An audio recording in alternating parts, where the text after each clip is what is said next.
त्यामुळे या ठिकाणी आपण आता त्यांना जशी ती विनंती केली आहे तशी ही पण विनंती त्यांना आपण करू की किमान काही एका लेवलच्या वरच्या ज्या केसेस आहेत त्या केसेस करता तरी त्यांनी फास्ट ट्रॅक कोर्ट आपल्याला माननीय उच्च न्यायालयाने दिलं पाहिजे।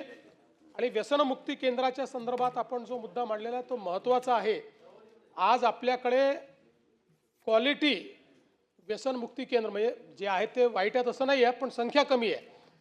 त्यामुळे ज्या क्वांटिटी आणि क्वालिटीची व्यसनमुक्ती केंद्र असली पाहिजेत ती आपल्याकडे नाहीत। त्यामुळे त्या संदर्भात निश्चितपणे एक धोरण तयार करून अशा प्रकारची योग्य ट्रीटमेंट देणारी आपली केंद्र कशी तयार करता येतील याचा प्रयत्न केला जाईल।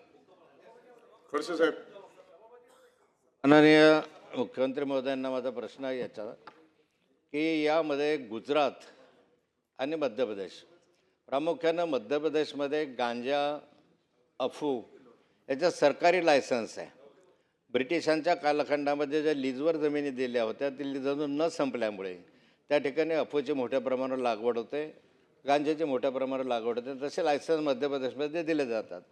या ठिकाणी ज्या बॉर्डरवर आहे, जर माझा मतदारसंघ मुक्ताईनगर हा त्याचा बॉर्डरवर आहे आणि त्या ठिकाणी बंदी नाही, गुटख्याला बंदी नाही, गांजाला बंदी नाही, म्हणजे लिमिटेड आहे, अफूला बंदी नाही आणि ते इकडे यायला फार सोपं आहे बॉर्डरवरून।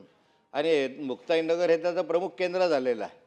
गुटखा इतका मोठ्या प्रमाणावर पकडला जातो, गांजा इतका मोठ्या प्रमाणावर पकडला जातो, पकडण्याचा प्रयत्न केला जातो की विशेष अशा बॉर्डरवर म्हणजे गुजरात, धुळे आणि प्रामुख्यानं मुक्ताईनगर म्हणजे जळगाव जिल्हा यांच्या बॉर्डरवर असे काही केंद्र, काही टास्क फोर्स आपलं काय म्हणता तुम्ही अशा स्वरूपाची काही व्यवस्था करणार आहात की जे तातडीने पकडता येतील, इंटेलिजन्स मजबूत करता येईल?